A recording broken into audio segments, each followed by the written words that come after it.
Film की शुरुआत होती है सैम नाम के एक बंदे से जो ट्रेन में सफर कर रहा होता है। उसकी जिंदगी बिल्कुल भी ठीक नहीं चल रही होती। हर मोड़ पर उसे परेशानी का सामना करना पड़ता है। पता चलता है कि वो एक सुनसान रेगिस्तान जैसे शहर जा रहा है जहां उसे नई नौकरी शुरू करनी है। ट्रेन में वो अकेला बैठ के खाना खा रहा होता है और उसके सामने एक औरत बैठी होती है, साथ उसका बच्चा भी होता है। सैम उसके हालात देख के अपना खाना उसे दे देता है। अब जब वो स्टेशन पर उतरता है तो पूरी जगह खाली होती है। हालांकि कंपनी ने कहा था कि रिक नाम का एक बंदा होगा जो उसे लेने आएगा। सैम इधर उधर देखता है, फिर उसे कमरे में एक आदमी दिखाई देता है। सैम उससे बात करने की कोशिश करता है पर वो बंदा उसे इग्नोर कर देता है। सैम उससे पूछता है बाथरूम कहाँ है, तो वो बंदा बस इशारे से बता देता है। सैम को उस पर गुस्सा आता है पर वो चुप रहता है और वॉशरूम चला जाता है। फारिग होने के बाद बाहर से एक आदमी की आवाज आती है, जल्दी निकलो भाई, यहाँ पानी भी पैसों का है। असल में यही वो रिक है जो सैम को कंपनी तक पहुँचाने वाला है। सैम कहता है हो गया भाई, बस निकल रहा हूँ। अब दोनों गाड़ी में बैठते हैं और कंपनी की तरफ रवाना होते हैं। रास्ते में रिक बोलता है तुझे $300 देने होंगे ट्रैवल के। सैम चौंक के कहता है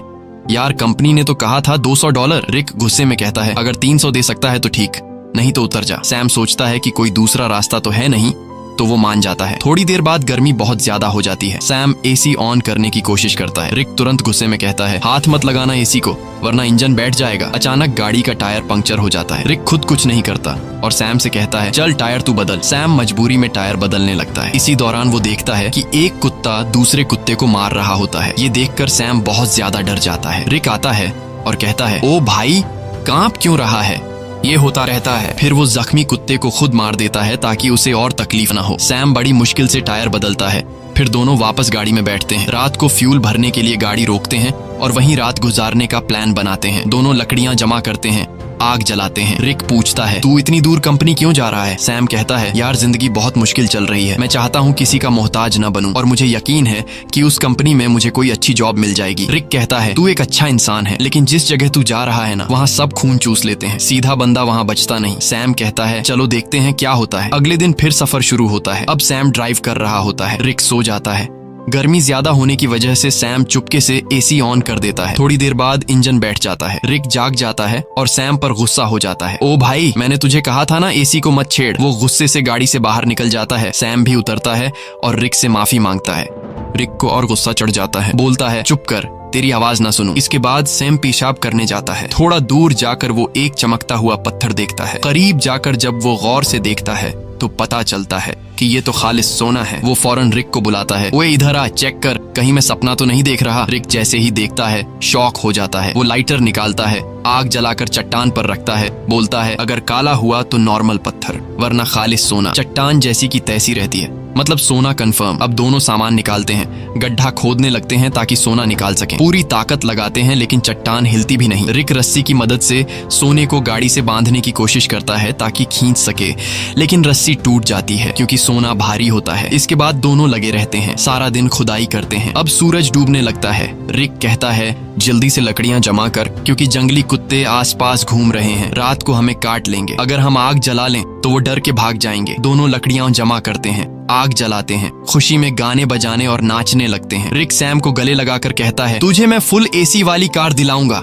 रात को वो लोग बैठकर प्लान बनाते हैं। रिक कहता है ये सोने की चट्टान बहुत बड़ी है, अगर हम महीनों भी खुदाई करते रहें तब भी इसे नहीं निकाल पाएंगे। इसलिए अब एक आदमी यहाँ चट्टान के पास रहेगा और दूसरा जाकर खुदाई की मशीन लेकर आएगा। सैम कहता है भाई तू जाकर ले आ, मैं चट्टान का ध्यान रखूंगा। रिक कहता है नहीं भाई तू जा, मैं चट्टान के पास बैठूंगा। ये रेगिस्तान है, हर तरफ जंगली जानवर हैं, तू ये बर्दाश्त नहीं कर पाएगा। सैम कहता है कोई बात नहीं, तू मेरी टेंशन मत ले, मैं सरवाइव कर लूंगा। तू वैसे भी चोर है, हो सकता है तू सोना लेकर भाग जाए, तुझ पे कैसे भरोसा करूं। रिक कहता है ठीक है भाई, मैं जाता हूँ, तू सोने का ध्यान रखना। अगले दिन वो लोग राशन बांटते हैं। रिक सैम को एक सैटेलाइट फोन देता है ताकि दोनों आपस में कांटेक्ट में रहे। रिक कहता है मेरे एक दोस्त के पास खुदाई की मशीन है, वही लाऊंगा, बस दुआ कर गाड़ी रास्ते में खराब ना हो, मुझे वापस आने में 5 दिन लग सकते हैं। और फिर वह चला जाता है। सैम सोने पर मिट्टी डाल देता है ताकि अगर कोई इधर से गुजरे तो सोने को देख न सके। वो एक छोटा सा टेंट भी लगा लेता है चट्टान के पास और अपना सारा सामान उसके अंदर रख देता है। सूरज डूबने से पहले वो लकड़ियां इकट्ठा करता है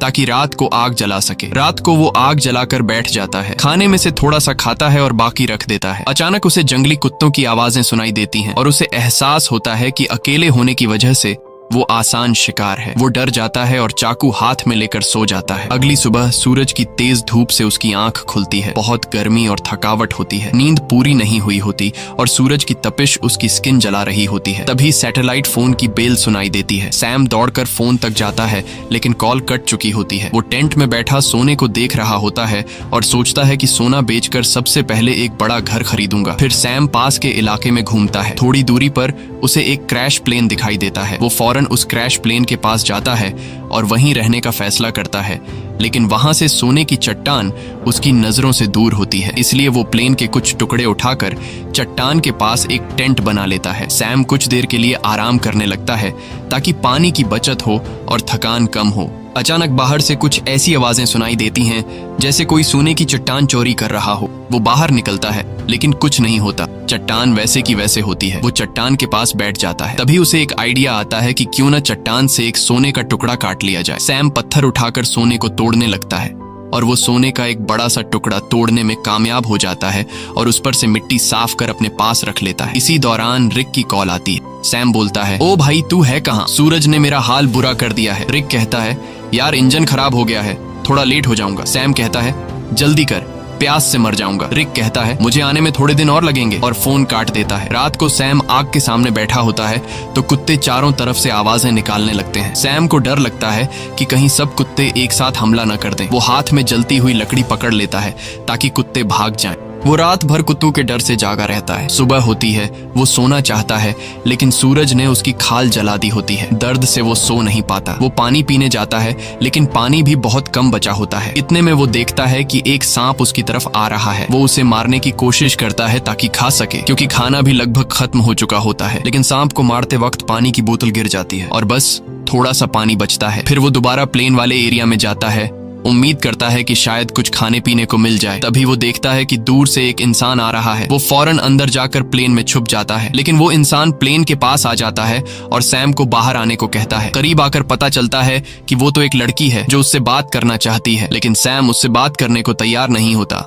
लड़की पूछती है, तुम यहाँ बैठकर क्या कर रहे हो और यही जगह क्यों चुनी? सैम कुछ नहीं कहता, बस चुप रहता है। थोड़ी देर बाद सैम लड़की से कहता है कि वो इस प्लेन में रह सकती है और खुद वहां से चला जाता है। लड़की कहती है, तुम मुझसे कुछ छुपा रहे हो। वो सैम के पीछे पीछे चलने लगती है और उसके साथ कैंप तक पहुंच जाती है। वो बार बार सैम से पूछती है, तुम यहाँ कैसे पहुंचे? अब सैम घबरा जाता है। वो सोचता है, इससे पहले कि ये सोना देख ले, किसी तरह इसे यहाँ से भगा दूं। सैम लड़की से कहता है, क्यों आई हो मेरे पीछे? यहाँ तुम्हारी कोई जरूरत नहीं है, तुम्हें यहाँ से चले जाना चाहिए। लड़की कहती है, मैं तब तक नहीं जाऊंगी जब तक ये ना पता चल जाए कि तुम मुझे यहाँ से भगाने की कोशिश क्यों कर रहे हो।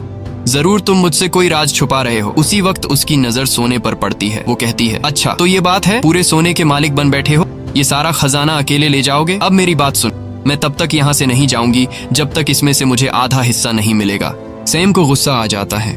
वो डंडा उठाता है और सीधे उसके सिर पर मारता है। लड़की वहीं मर जाती है। सैम सदमे में आ जाता है। उसे यकीन नहीं होता कि उसने लालच में आकर किसी को मार डाला। फिर खुद को संभालता है, उसकी सारी कीमती चीजें उठाता है, एक गड्ढा खोदता है और उसकी लाश को दफन कर देता है। कुछ देर बाद वो देखता है कि एक कुत्ता आकर उस गड्ढे से लाश निकालने की कोशिश कर रहा है। सैम भाग कर आता है, कुत्ते को हटाता है, लाश बाहर निकालता है और आग लगा के बॉडी को जला देता है। अगले दिन उसकी आंख फोन की घंटी से खुलती है। सैम रिक से कहता है, ओ भाई तू कहाँ है? भूख से मेरी जान निकल रही है, अगर तू जल्दी नहीं आया तो मैं भूख और प्यास से मर जाऊंगा। रिक कहता है, सॉरी यार, मुझे पता है तू बहुत तकलीफ में है, मैं जल्दी आ रहा हूँ, बस ये जो खुदाई वाली मशीन है बहुत स्लो है, थोड़ा टाइम और लगेगा। सैम परेशान हो जाता है। भूख प्यास से उसकी हालत खराब है, ऊपर से डर कि कोई जंगली जानवर हमला न कर दे। कुछ देर बाद वो देखता है कि एक गाड़ी सड़क से जा रही है। वो सोचता है, क्यों ना सोने का एक टुकड़ा लेकर यहाँ से निकल जाऊं, लेकिन ज्यादा सोने की लालच ने उसे रोक लिया। वो चाहता तो सोने का एक टुकड़ा लेकर जा सकता था जिससे उसकी जिंदगी बदल सकती थी, लेकिन ज्यादा की चाह ने उसे यहीं रुकवा दिया। सैम शाम से पहले रात के लिए लकड़ियां इकट्ठा करता है, लेकिन अचानक एक बहुत तेज रेतीला तूफान आता है। वो टेंट की तरफ भागता है, लेकिन तूफान उसका टेंट उड़ा देता है। सैम जान बचाने के लिए इधर उधर भागता है, लेकिन तभी एक पेड़ उस पर गिर जाता है। तूफान रुकने के बाद सैम खुद को मिट्टी में दबा हुआ पाता है और एक लकड़ी का टुकड़ा उसके पेट के आर पार निकला होता है। पर सैम के मन में सोने की लालच इतनी भर चुकी थी कि वो पेट से लकड़ी निकालने के बजाय सीधे सोने की जगह की ओर जाता है। वो चारों तरफ सोने को ढूंढता है और आखिरकार एक टुकड़ा मिल ही जाता है। सैम खुशी से झूम उठता है। फिर वो अपने पेट से लकड़ी निकालता है और जख्म से बहुत खून निकलने लगता है। वो कपड़े का टुकड़ा लेकर जख्म बांधता है, लेकिन खून रुकता नहीं। मजबूरी में वो आग जलाकर एक डिब्बे का टुकड़ा गर्म करता है और जख्म पर लगाता है। इससे सैम को इतनी तकलीफ होती है कि वो बेहोश हो जाता है। थोड़ी देर बाद होश आता है। उसे हर तरफ वही लड़की दिखती है जिसे उसने मारा था। अब उसका दिमाग घूमने लगता है। उसे समझ नहीं आता कि ये सच है या फिर वहम। तभी फोन बजता है। रिक कॉल करता है। सैम चिल्लाता है, यार वो लड़की हर तरफ दिख रही है। रिक बोलता है, कौन सी लड़की? देख, किसी को सोने के बारे में पता न चले।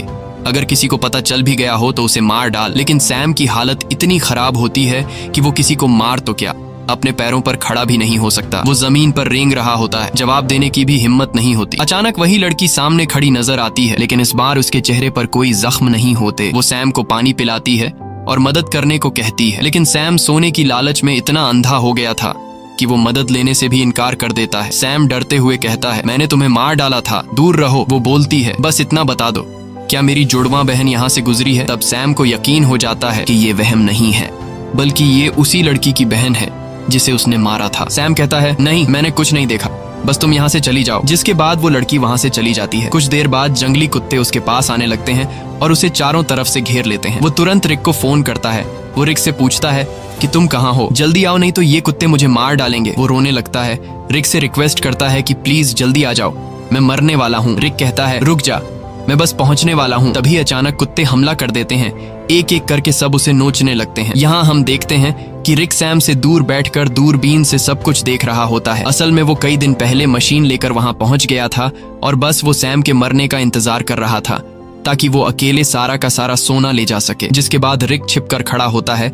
वो देखता है कि सैम को जंगली कुत्ते घसीट कर ले जा रहे हैं। तब भी सैम सोने की तरफ देख रहा होता है। जिसके बाद जंगली कुत्ते सैम को नोच नोच कर खा जाते हैं। रिक को जब पक्का यकीन हो जाता है कि सैम मर गया है, वो गाड़ी लेकर सोना उठाने आता है, लेकिन अचानक एक तीर आकर सीधे उसके सीने में लगता है और वो भी मर जाता है। ये तीर चलाने वाली कोई और नहीं बल्कि वही लड़की की जुड़वा बहन होती है। जूनियर स्टूडियो में आपका स्वागत है।